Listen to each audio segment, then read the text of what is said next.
Cambodia-Thailand tensions. Economic weapons fired. Exports paralyzed. Wounds may spread. Thailand warns of risk of losing 60 billion baht in exports if border with Cambodia continues to be sealed. The Ministry of Commerce of this country warns that economic activities in border provinces are seriously stagnant, especially affecting the transportation of goods, trade between the two countries, people, and tourism activities. Follow Bao Ctia on Cambodia-Thailand tensions. Senate President Hun Sen affirms he only wants peace, warns of risk of prolonged conflict. Cambodia-Thailand tensions. Opening a new front. Economic relations turning into weapons. Who will suffer more losses? Most recently, the Cambodian Ministry of Mines and Energy issued a statement denying information that the country continues to buy electricity from Thailand at 6 points on the grid. To clarify the situation, the Ministry of Mines and Energy affirms that Cambodia does not import any electricity from Thailand. The statement said, Cambodia has officially disconnected from the internet and electricity from Thailand since June 13th. While Phnom Penh has been tough on launching economic blows aimed at its neighbor's pocket due to recent tensions stemming from a border clash in May, Southeast Asia's second-largest economy has expressed concern about the difficult economic problem that is threatening the livelihoods of its people and the regional supply chain. Borders closed, trade stagnant. Previously, Tita Sangli, professor of economics at the ISIS Yusof Ishak Institute, warned that the escalating Cambodia-Thailand tensions would cause serious economic damage to both countries. Although he does not think that the current tensions could turn into a full-blown shooting war, an escalation on the economic front is equally dangerous. The Thai Ministry of Commerce has just warned that if the border closure with Cambodia lasts until the end of this year, the country's cross-border export turnover could decrease by up to 60 billion baht, equivalent to more than $1.6 billion, significantly affecting total trade with neighboring countries.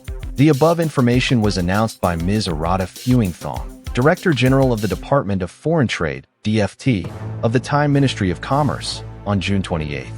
According to DFT data, in the first 5 months of 2025, from January to May, bilateral trade across the Thai-Cambodian border maintained growth momentum, reaching 80.72 billion baht, up 11.2% over the same period last year, of which Thailand's export turnover to Cambodia reached 63.07 billion baht, up 9%, while imports reached 17.64 billion baht, up 20%, helping Thailand record a trade surplus of 45.43 billion baht. In May alone, the total trade value reached 16.11 billion baht, up 7% compared to May 2024, of which exports reached 12.85 billion baht and imports were 3.25 billion baht, corresponding to a surplus of 9.59 billion baht.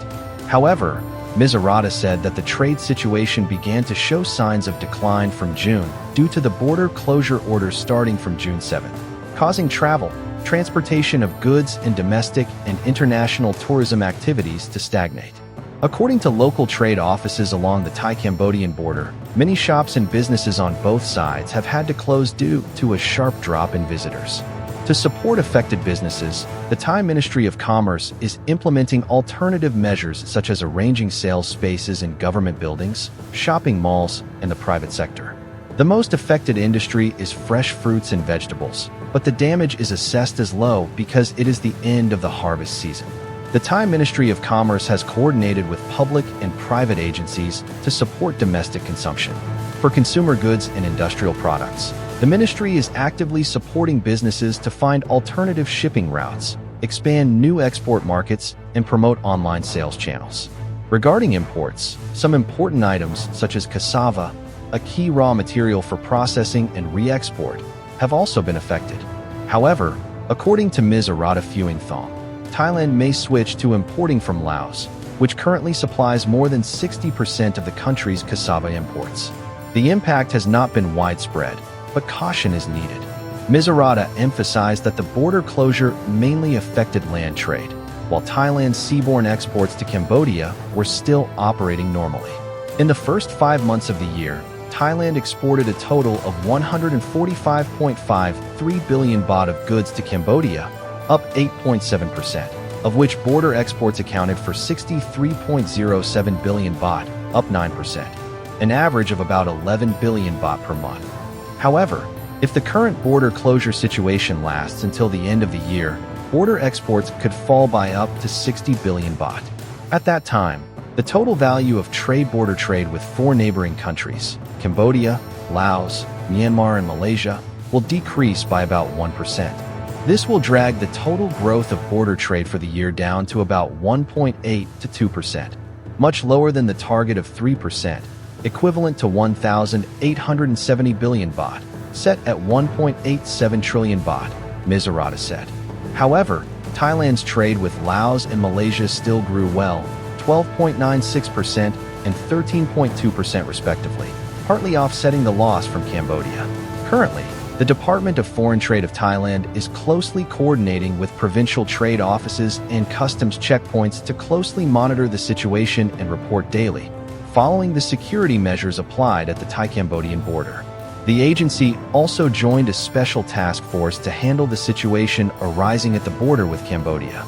The Thai Ministry of Commerce has pledged to provide maximum support for the clearance of perishable agricultural products such as vegetables and fruits affected by Cambodia's import ban, while seeking alternative transportation options to minimize damage to people and businesses. Cambodia has also suffered double losses due to the loss of foreign currency from tourism and labor exports, along with the stagnation of the local economy due to disruptions in trade and logistics. Border businesses are in a difficult position, with many potential beneficiaries facing unemployment and instability.